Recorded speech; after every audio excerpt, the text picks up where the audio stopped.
Hi everyone, আমি ভাস্কর। আজকে কথা বলবো জি5-এ বেশ কয়েক মাস আগে বা এক দেড় বছর হয়তো হয়েছে, আপনাদের মনে আছে অঙ্কুশদার একটা দারুণ ওয়েব সিরিজ আমরা দেখতে পেয়েছিলাম জি5-এর পর্দায়, শিবপুর।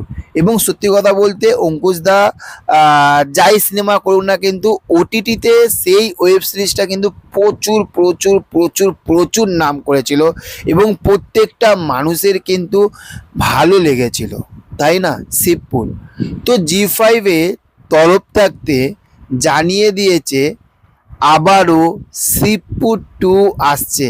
এটা কিন্তু আমাদের কাছে একটা নতুন চমক।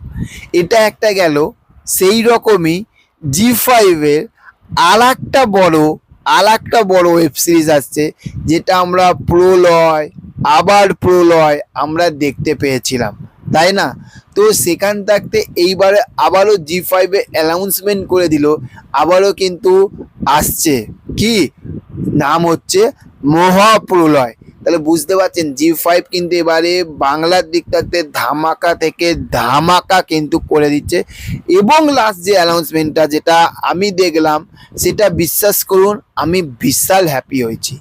প্রচুর প্রচুর প্রচুর হ্যাপি হয়েছি। কেন বলছি প্রচুর হ্যাপি হয়েছি?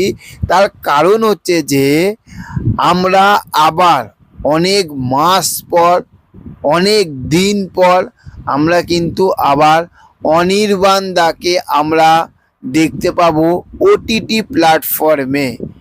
কেন বলছি? আমরা রঘু ডাকাতে তাকে লাস্ট দেখেছিলাম এবং সেখানে দেবদা জোর জবরদস্তি করেই কিন্তু তাকে নিয়েছিল ফেডারেশনের তরফে, একদম পুরো একদম এই ছিল, সে ব্যান ছিল।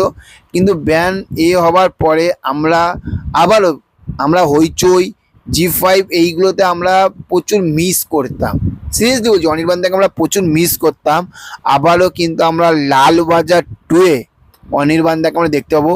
এবং অনির্বাণদার যেরকমভাবে এন্ট্রিটা দিয়েছে, যেরকমভাবে এন্ট্রিটা হয়েছে, সেটা কিন্তু দুর্ধর্ষ হয়েছে। এই 3টে প্রজেক্ট আপাতত জি5-এ আসছে, তারা ডেট জানিয়ে দেবে। এবং এই 3টেই কিন্তু সুপার ডুপার বাম্পার হবে, এইটুখানি বলে দিচ্ছি। আপনারা কতটা এক্সাইটেড সেটা কমেন্ট করে জানাবেন। দেখা হচ্ছে পরবর্তী ভিডিওতে। ভালো থাকবেন। চ্যানেলে যারা যারা নতুন রয়েছেন চ্যানেলটা সাবস্ক্রাইব করতে বলবেন না। Tata, bye bye.